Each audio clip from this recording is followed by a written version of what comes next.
குழந்தைங்கள்லேருந்து பெரியவங்க வரைக்கும் ஹெல்த்தியாக சாப்பிட்ற மாதிரி சிமிலி உருண்டை தான் இன்றைக்கி செய்ய போகிறோம். எங்கள் பாட்டி ஸ்டைலில் சிமிலி உருண்டை செய்யலாமா?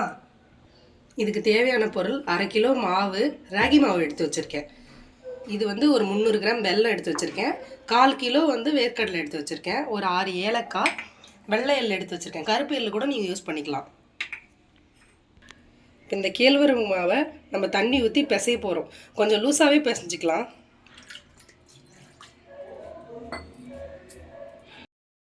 இப்போ நம்ம பிசைஞ்ச மாவு வந்து நல்லா தட்டி ஒரு தோசை தவாவில் போட்டு சுட்டு எடுத்துக்கலாம்.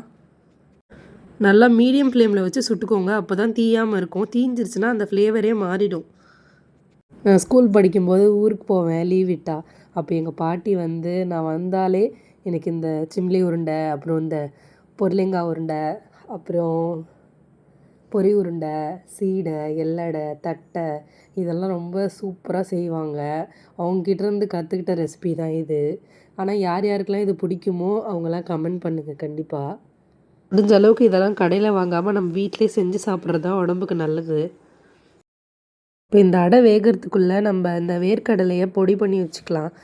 இப்போ இந்த இதில் வேர்க்கடலை, 1 ஸ்பூன் வெள்ளை எள், 4 ஏலக்காய் போட்டு மிக்ஸி ஜாரில் நரன்னு அரைச்சி எடுத்து வச்சுக்கலாம். வெள்ளை எள் நம்ம உடம்புக்கு ரொம்ப நல்லது, அதனால் வெள்ளை எள்ளுலாம் சாப்பிடுங்க. இப்போ நம்ம வடையை சுட்டு ஆற வச்சுருக்கோம். அதை புட்டு மிக்ஸி ஜாரில் இதே மாதிரி குறப்பாக அரைச்சி எடுத்து வச்சுக்கோங்க. இதில் நம்ம அரைச்சி வச்சுருக்க வேர்க்கடலை மிக்ஸு, அதுக்கப்புறம் நம்ம அரைச்சி வச்சுருக்க கேழ்வரகு அந்த புட்டு மாதிரி அரைச்சி வச்சுருக்கோம்ல அது, அப்புறம் வெல்லம் எல்லாம் சேர்த்து கலந்துக்கோங்க. இதில் வந்து நிறைய ஹெல்த் பெனிஃபிட்ஸ் இருக்குது. குறிப்பாக பெண் குழந்தைங்கள்லாம் இதை கண்டிப்பாக சாப்பிடுங்க. பிசிஓஎஸ் ப்ராப்ளம் இருக்கிற பிள்ளைங்கள்லாம் கண்டிப்பாக சாப்பிடணும் இது.